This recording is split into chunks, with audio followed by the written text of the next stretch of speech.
Hi, welcome to Jeff 3 world.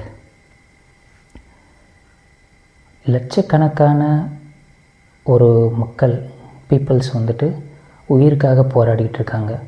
ஆனால் நீங்கள் வெறும் எனக்கு சேர் தான் வேணும், சேரை பற்றி மட்டும்தான் நீங்கள் யோசிக்கிறீங்க அப்படின்னா ஏன்? அதுக்கான கொஸ்டின் தான் 1999 ஒரு ரிப்போர்ட்டர் ஒரு சிஎம்மை பார்த்து கேட்ட கேள்வி தான் தேட்டரில் இருந்த ஒருத்தரையும் அப்படி எந்திரிச்சு இப்படி உட்கார வச்ச படம். ஸோ 27 வருஷத்துக்கு முன்னாடியே ஒருத்தர் இப்படி ஒரு கேள்வி கேட்டிருக்காங்க அப்படின்னா அதோட பப்ளிக்கோட கோபம், பப்ளிக்கோட இது எப்படி இருக்கும் அப்படின்னு காட்டின ஒரு படம் தான் முதல்வன். ஸோ இது எல்லாருக்கும் பிடிச்ச படம், எனக்கு ரொம்ப பிடிச்ச படம். ஸோ உங்கள் எல்லாருக்கும் பிடிச்ச படமாக இருக்கும் அப்படின்னு நான் நம்புகிறேன். ஸோ இதை முதல்வன் படத்தை நம்ம ஏன் இன்றைக்கி வரைக்கும் ஒரு சென்சேஷனாக நம்ம பார்க்குறோம் அப்படின்னா, that's not only just a movie, it's about a emotion. So welcome to Jeff 3 world. இன்றைக்கி நம்ம பார்க்க போகிற படம், இந்த படத்தை யார் யாருக்கெல்லாம் போயிருக்காங்கன்னு நினைக்குமா? உங்களுக்கு தெரியுமா? இந்த ஸ்டோரியை ஃபஸ்ட்டு ரஜினி சார் சொல்லியிருக்காங்க, விஜய் சார் சொல்லியிருக்காங்க, அர்ஜுன் சார் சொல்லியிருக்காங்க, இன்னும் 2-3 ஆக்டர்ஸ்ட்டை சொல்லியிருக்காங்க. கடைசி அர்ஜுன் சார் இதில் ஓகே பண்ணியிருக்காரு. ஆனால் ஃபஸ்ட்டு இந்த கடையில் ரஜினி சாருக்கு தான் யூஸ் பண்ணியிருந்தாங்க. ஆனால் அதை தளபதின்ற பேரில் தான் ரஜினி சார் இந்த படத்தை பண்ண வேண்டியது. பட் அது அந்த டைமில் இல்லை, அப்படி இல்லை, எனக்கு செட் ஆகும்னு எனக்கு தோணலை அப்படின்ற மாதிரி அவர் சொல்லிட்டார். அதனால் அந்த கதையை விஜய் சாருக்கு ரெக்கமெண்ட் பண்ணாங்க. பட் அந்த டைமில், அந்த ஒரு பீரியடில் இல்லை, நான் பண்ணுறதுக்கு கொஞ்சம் யோசிக்கிறேன் அப்படின்னு விஜய் சார் சொன்னதுக்கப்புறம் அது அர்ஜுன் சாருக்கு போயிடுச்சு.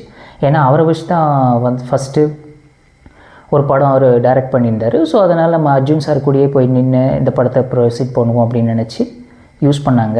அதில் தான் ஒரு நாள் முதல்வர் அப்படின்ற அந்த ஒரு விஷயத்தை ஆக்ஷன் கிங் பண்ணியிருந்தார். அது அந்த படத்தை நம்ம எல்லோரும் மறக்க முடியாத அளவுக்கு சீன் பை சீன் சூப்பராக கொடுத்துருப்பாங்க. ஸோ அதை இது எப்படின்னா, நம்மளோட கான்செப்ட் என்னென்னா சினிமா வித்தவுட் நாய்ஸ்.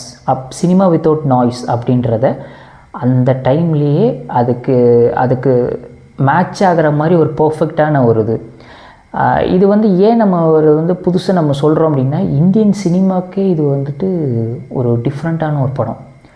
நீங்கள் ஃபார் எக்ஸாம்பிள் இந்தியன் மூவிலேயே, இந்தியன் ஹிஸ்ட்ரியிலேயே ஒரு பெஸ்ட்டு ஒரு 10 சீனை எடுத்து காட்டுங்க அப்படின்னு கேட்டால், அதில் இந்த படத்தில் வர இன்டர்வியூ சீன் டெஃபினட்டாக இதில் ஒரு சீன் இருக்கும். ஏன்னா ரகுவன் சார் இந்த படத்தில் வில்லன் அப்படின்ற ஒரு கேரக்டர், வில்லன்னாக ப்ளே பண்ணியிருப்பார். அதாவது என்னோடய அதிகாரத்தில் அர்ஜுன் சார் பார்க்குறது வெறும் ஒரு 12 நிமிஷத்தில் எப்படி நடக்கும் அப்படின்றத ஒரு சின்ன இன்டர்வியூவில் எப்படி மாற்றுது அப்படின்றத காட்டியிருப்பாங்க. இதுக்கு நம்ம பெரிய கிரெடிட்ஸ் நம்ம யாருக்கு கொடுக்கணும் அப்படின்னா, இதோட டயலாக் ரைட்டர், புக் ரைட்டர், நாவல் ரைட்டர் சுஜாதா. அவர் ஒரு டயலாக்கும், ஒரு நாள் முதல்வராக இருந்து பாரு அப்படின்னு கேட்குற அந்த ஒரு டயலாக்லேருந்து ரகுவரன் சார் அர்ஜுன் சாருக்கு ஒரு சேலஞ்ச் பண்ணுவார். அந்த இதில் இருந்து படம் ஆரம்பித்ததுலேருந்து ஒரு பொலிட்டிக்கலாக என்ன நடக்குது, பப்ளிக்கில் என்ன நடக்குது, ஒரு கவர்மெண்ட் எப்படி பண்ணுறாங்க, எப்படியெல்லாம் போயிட்டுருக்கு, இன்னும் அதை எப்படி ஸ்ட்ரீம்லைன் பண்ணலான்ற விஷயத்த சீன் பை சீன் ஒரு இன்ச் பை இன்ச்சை சூப்பராக காட்டியிருப்பாங்க. அதே மாதிரி அந்த இது நம்ம சுஜாதா சார் இன்னும் இன்டெப்த்து கொடுக்குற மாதிரி ஒரு கேரக்டரும் சூப்பராக எழுதியிருப்பாங்க. அதாவது நீங்கள் அடுத்தடுத்த நிமிஷம் என்ன ஆகும் அப்படின்ற அளவுக்கு ஒரு நாவல் படிக்கிற அளவுக்கு நல்ல இன்ட்ரெஸ்டாக கொண்டு போயிருப்பாங்க. இந்த படம் நிறைய பேர் ஆல்ரெடி பார்த்துருப்பீங்க. பட் பார்க்காதவங்களுக்கு இப்போ போய் அந்த படத்தை போய் பாருங்கள். ஏன்னா ஐ திங்க் ஸோ இப்போ இருக்க அந்த 2K காய்ஸ் நீங்கள் யாரும் பார்த்துருக்க மாட்டீங்க அப்படின்னு நான் நம்புகிறேன். ப்ளீஸ் இந்த படத்தை போய் ரீவிசிட் பண்ணி பாருங்கள். ஒரு பர்ஃபெக்ட் பொலிட்டிக்கல் த்ரில்லர் படம். அதே மாதிரி டெக்னிக்கல் விஷயத்தை சொல்லணுன்னா, ஏஆர் ரஹ்மான் சார் மியூசிக்கும் சரி, தீம் மியூசிக்கும் சரி, அந்த படத்தில் வர ஒரு இதுவும் ரொம்ப சூப்பராக இருக்கும். கேமரா ஆங்கிள், லைட்டிங்ஸ், அது எல்லாமே கேமராமேன் கேவி ஆனந்த் சார் பண்ணியிருக்காரு. ஒரு பொலிட்டிக்கல் படத்துக்கு என்ன கலர் பேலட் எடுத்துருக்கணும் அப்படின்னு நம்ம சொல்கிறோமோ அதை பர்ஃபெக்டாக எடுத்திருப்பார். இதோட ஹிடன் ஃபீட்டல் ஹிடன் டீட்டெயில்ஸ் அப்படின்னு நம்ம சொல்லுவோம்.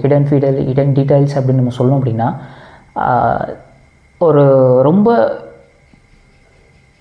புகழ்பெற்ற ஒரு பஸ் ஃபேர் அப்படின்ற ஒரு விஷயம் இருக்கும். அதில் வந்துட்டு அர்ஜுன் சாரை வந்து எரிச்சிருவாங்க. எரிச்சிட்டு ஒரு அது கொஞ்சம் உங்களுக்கு புரிஞ்சிருக்குன்னு நினைக்கிறேன். ட்ரெஸ் இல்லாமல் போகிற மாதிரி ஒரு சீன் வரும். அந்த படத்தில் வந்துட்டு கிராஃபிக்ஸ்லாம் எதுவும் யூஸ் பண்ணலை. அதுக்கு பதிலாக அர்ஜுன் சார் என்ன பண்ணாருன்னா, அவர் ரியலாக பண்ணார். அந்த இடத்துல வந்துட்டு எவ்வளோக்கு எவ்வளோ ரியலாக பண்ண முடியும் அவ்வளோ ரியலாக பண்ணியிருக்காரு. உடம்பு பூரா தீ எரிச்சு விட்ருவாங்க. ஆனால் அதுக்கு பதிலாக அவர் வந்து ஒரு சின்ன ஒரு ஜெல்லு மாதிரி பூசிக்கிட்டு உண்மையாகவே இதில் ஓடினார். நெருப்பு இது பண்ணது எல்லாமே ரியல் தான், எதுவுமே சிஜி கிடையாது.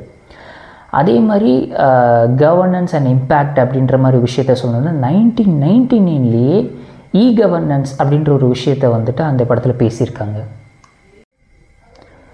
கவர்னன்ஸ் அண்ட் இம்பேக்ட் அப்படின்ற விஷயத்த நம்ம சொல்லணும் அப்படின்னா 1999 அப்போவே இ கவர்னன்ஸ் அப்படின்ற ஒரு விஷயத்தை வந்து அந்த படத்தில் முதல்வன் படத்தில் பேசியிருக்காங்க.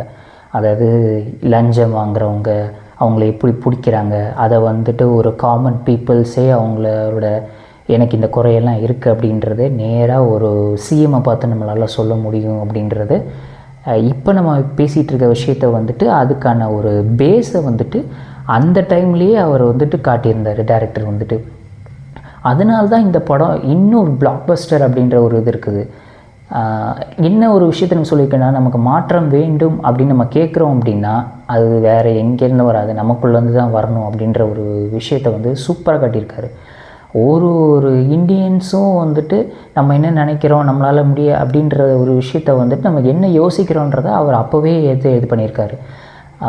அதாவது ஒரு தனி மனுஷன், ஒரு இண்டிவிஜுவல் நினச்சா ஒரு சேஞ்சஸை கொண்டு வர முடியுமா அப்படின்னு கேட்டால் எஸ் முடியும் அப்படின்னு ஒரு விஷயத்தை இதில் காட்டியிருக்காங்க. அதே மாதிரி இந்த படத்தில் வந்துட்டு நிறைய விஷயம் இருக்குது. அவர் பொலிட்டிக்கலாக இது பண்ணுறதுக்கு முன்னாடியிலேருந்து ஒரு காமன் மேன், ஒரு நார்மலாக ஒரு லைஃப் வாழ்கிறாரு.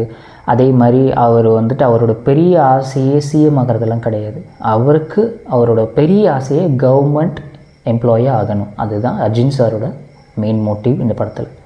பட் எப்படி சிச்சுவேஷன்னால் அவர் வந்துட்டு சிஎம் ஆகிறாரு, அதுக்கு அவர் என்ன பண்ணுறாரு, எதனால் அவர் சிஎம் ஆகிறாரு, அந்த ஒன் டேயில் அவர் என்ன பண்ணுறாரு, அதுக்கப்புறம் அதை பப்ளிக் பார்த்து அதுக்கப்புறம் எப்படி ஒரு ரெஸ்பான்ஸ் வருது, அதுக்கு வந்து ஆப்போசிட் பார்ட்டிஸ் பொலிட்டிக்கல் பார்ட்டிஸ் எல்லாம் எப்படி ரெஸ்பான்ஸ் பண்ணுறாங்க அப்படின்றது ரொம்ப இன்டெப்த்தாக டீட்டெயிலாக காட்டியிருப்பாங்க. ஒரு விஷயத்தை கூட இது ஓவராக இருக்குது அப்படின்னு எதையுமே சொல்லிட முடியாது. டயலாக்ஸ், லொக்கேஷன், சீன்ஸ், தென் கலர் கிரேடியன்ஸ், கேமரா ஆங்கிள்ஸ், இதுவும் அவ்வளோ இன்ட்ரெஸ்ட்டாக போயிட்டுருக்கோம். ஒரு இன்ச்சு கூட அப்படின்னு கண்ணை அசைக்க முடியாத அளவுக்கு சூப்பராக பண்ணியிருப்பாங்க. Musics, background scores, songs, location and costume performance, ஒரு சின்ன ஆர்டிஸ்ட் கூட சூப்பராக பண்ணியிருப்பாங்க. எனக்கு தெரிஞ்சு ஒரு பொலிட்டிக்கல் த்ரில்லரை வந்து இதை மாதிரி ஒரு பர்ஃபெக்டாக எடுக்க முடியுமா அப்படின்னு கேட்டால் முதல்வனுக்கு ஈக்குவல் முதல்வன் மட்டும்தான். ஸோ இந்த படம் நான் நிறைய டைம் பார்த்துருக்கேன். ஸோ இந்த படத்தை பற்றி தெரியாத அந்த இப்போ இருக்க யங்ஸ்டர்ஸ் 2K அண்டு அவங்க எல்லோரும் மஸ்ட் ரெக்கமெண்டட் படம் அப்படின்னு நான் சொல்லுவேன். கண்டிப்பாக யூடியூப்பில் இப்போ பாருங்கள் அண்ட் ஓடிடி சைட்ஸ்லேயும் இருக்குது. இந்த படத்தை பாருங்கள், கண்டிப்பாக டிசப்பாயின்மெண்ட் ஆகவே மாட்டீங்க. ஒரு சூப்பரான ஒரு படம், ஒரு நல்ல என்கேஜ்மெண்ட் பண்ணுற மாதிரி ஒரு சூப்பரான ஒரு படத்தை பார்த்ததுக்கான ஒரு ஃபீல் உங்களுக்கு கிடைக்கும் அப்படின்னு நான் நம்புகிறேன். ஆனால் கடைசி உங்களுக்கு ஒரு கொஸ்டின், ஒரு தனி மனுஷன் நினச்சா ஒரு சேஞ்சஸை கொண்டு வர முடியும் அப்படின்னு இங்கே சொல்லியிருக்காங்க. பட் நீங்கள் என்ன நினைக்கிறீங்க அப்படின்ற ஒரு விஷயத்தை ப்ளீஸ் கமெண்ட்டில் மென்ஷன் பண்ணுங்கள். இதோட வீடியோ அண்ட் இதோட ரிவ்யூ உங்களுக்கு பிடிச்சிருக்கும் அப்படின்னு நான் நம்புகிறேன். ப்ளீஸ் இந்த வீடியோவை ஃபர்ஸ்ட்லேருந்து லாஸ்ட் வரைக்கும் பாருங்கள். அப்போ தான் நான் இதில் என்ன சொல்ல வரேன், இது என்னோடய ஃபீல் என்ன, இந்த படத்தை பார்க்கும்போது எனக்கு என்ன ஃபீல் ஆச்சு அப்படின்றத உங்கள்கிட்ட நான் கன்வே பண்ணியிருக்கேன். ஸோ உங்களுக்கு இந்த படத்தை பார்க்கும்போது என்ன மாதிரி ஒரு ஃபீல் வந்துச்சு அப்படின்றத ப்ளீஸ் கமெண்டில் மென்ஷன் பண்ணுங்கள். மறக்காமல் இந்த வீடியோக்கு லைக் பண்ணுங்கள், கமெண்ட் பண்ணுங்கள், ஷேர் பண்ணுங்கள். மறக்காமல் ஜெஃப் திரை வால்ட்டுக்கு சப்ஸ்கிரைப் பண்ணுங்கள். உங்களோட சப்போர்ட் அண்ட் என்கரேஜ்மெண்ட் எனக்கு இன்னும் நிறைய தேவைப்படுது. அண்ட் இது வரைக்கும் சப்போர்ட் பண்ணுற எல்லாருக்கும் ரொம்ப ரொம்ப thanks. At the meanwhile subscribe பண்ணாதவங்களும் ப்ளீஸ் சப்ஸ்கிரைப் பண்ணுங்கள். நீங்கள் பண்ணுற ஒரு சப்ஸ்கிரிப்ஷன் தான் என்னை வந்து அடுத்த லெவலுக்கு பூஸ்ட் பண்ணும். நான் உங்களுக்கு இன்னும் நிறைய படத்தை ரெக்கமெண்ட் பண்ணுறதுக்கு எனக்கு ஒரு பெரிய ஹெல்ப்பாக இருக்கும். So once again thank you for your time and see you.